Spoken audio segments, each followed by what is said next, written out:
Leur programme est clair, il tient en 3 points. À mettre sur les i de l'immigration, de l'insécurité et des impôts. Un programme qui a séduit Thibaut de Coster, un militant de la première heure du Parti populaire. Ce jeune pontassellois de 32 ans, déjà présent aux législatives en 2010, a loupé de peu un siège de conseiller au communal de 2012. Cette fois, il prend la tête de sa liste à la région pour l'arrondissement de Charleroi.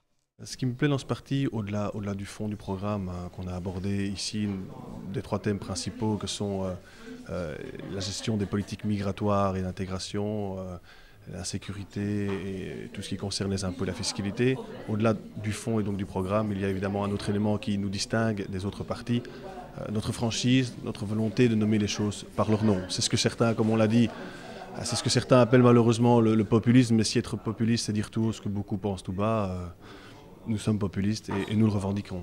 Et le parti de mettre sur la table 100 propositions, parmi lesquelles la limitation immédiate de l'immigration non européenne, la suppression des intérêts notionnels, la réduction des dépenses publiques, la suppression des aides à la presse ou l'idée de faire purger les peines des délinquants étrangers à l'étranger, et j'en passe. Gaëtan Blanquet ira défendre ce programme dans l'arrondissement de Thoin. Ce fonctionnaire de 32 ans n'est entré au Parti populaire qu'en 2013, après une courte expérience au MCC, proche du MR. On espère le plus de voix possible. On sait très bien que c'est un arrondissement très difficile, mais on va pour essayer de décrocher un siège, évidemment. On ne part pas perdant du tout. D'abord, place au vote. C'est l'électeur qui aura le dernier mot, on va dire, et après, bon, on verra les discussions, on verra tout d'abord combien d'élus avons-nous, et on verra en fonction qu'est-ce qui est possible de faire par rapport à notre programme. On a des exigences claires, on ne laissera pas passer. Voilà. Le parti ne laissera pas passer non plus l'occasion de se faire une place à quelque niveau que ce soit. L'heure serait-elle au populisme ? Certainement, les sondages le démontrent. Et puis la population en a ras-le-bol des partis traditionnels. Les gens sont parfois là depuis 20 ans, depuis 30 ans au pouvoir. Ils ont montré d'abord un bilan catastrophique. Un Wallon sur 4 demandeurs d'emploi, un Bruxellois sur 4 demandeurs d'emploi, l'insécurité, la ville sale, le chômage, une immigration aussi incontrôlée avec des gens qui sont en train de remettre en cause le vivre ensemble et les valeurs auxquelles nous tenons.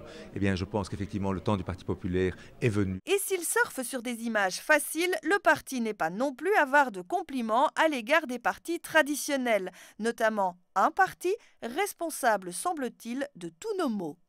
Et s'il croit que ça va murmurer à l'oreille des pandas, qu'il va sauver sa peau, je crois qu'il se fait des illusions aussi sur l'État. Je le vois, le dégoût, le rejet, notamment des gens qui votaient socialistes, des militants, des gens qui sont syndicalistes qui nous rejoignent.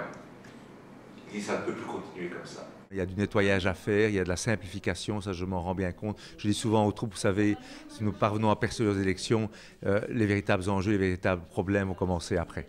Le Parti populaire espère 7 à 8% des voix des Hainuyais et compte sur 1 ou 2 élus au niveau fédéral ainsi qu'à la région. Ils sont prêts, selon leurs termes, à nettoyer les écuries d'Augias.